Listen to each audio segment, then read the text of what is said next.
Minecraft 1.19.4 is creeping up quickly with pre-release 1. Yellow, yellow, yellow, my good old friends. My name is Forge, and I've got my lovely decorated pod with me. And I am ready to talk about some brand new changes that we got for the user interface. We've got a new resource pack added. We've got Enchantment changes and some 1.20 data pack changes. Now back in 23W05A, we got a revamp to the Create New World screen. Along the very top, we had boring gray buttons, just like every UI Minecraft uses. But this week, they decided to change it up, and I think it looks so much better now. Along the very top, we have actual tabs. So we have our game tab, world tab, and more tab. The game tab is where you got your game mode, your difficulty, your allowed cheat option, and your experiment, which lets you try the new features. The world tab adds your world types, your customization option, your seed, your generate structures, and bonus chests. Then the more tab adds your game rules, your experiments, and your data pack. And once you got everything ready, just click Create New World. But however, they also introduced a new resource pack. So this resource pack is called Icon Trap. And once you enable this, then it's gonna make your entire Minecraft look different. Now, in my opinion, I'm not really the biggest fan of this, but this reminds me of something like Tron. But if you're someone who likes this kind of stuff, then this pack is for you. They also made it a lot easier to tell which items are enchanted. So when you take a look at the enchantment glint, you can now tell if it's enchanted or if it's not enchanted, which I think this looks a lot better. But there's also an option in accessibility, which lets you change the strength. So if you were to lower that, then it's going to be a lot harder to notice. But they also removed the enchantment glint from all the potions. I definitely like this change,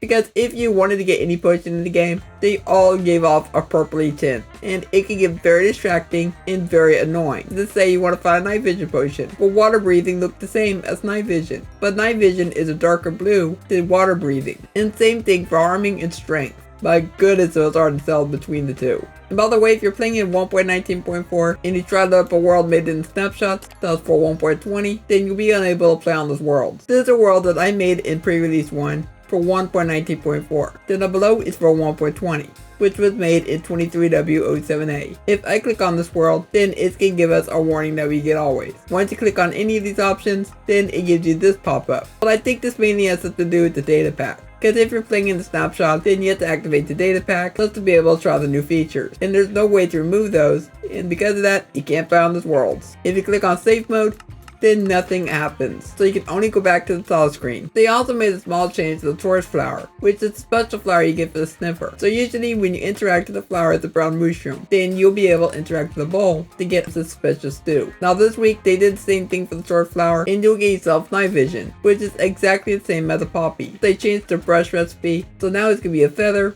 a copper ingot, and a stick. They also changed the colors of the sniffer spawn egg, and they added the decorated pot recipe into the recipe book. You're still going to put in the combinations yourself. So for example, I've got skull and archer, and when I grab this pot and I place it down, then we've got our designs. So as far as 1.19.4 goes, this is going to be a fairly smaller update, but we shouldn't have to wait too long before 1.20.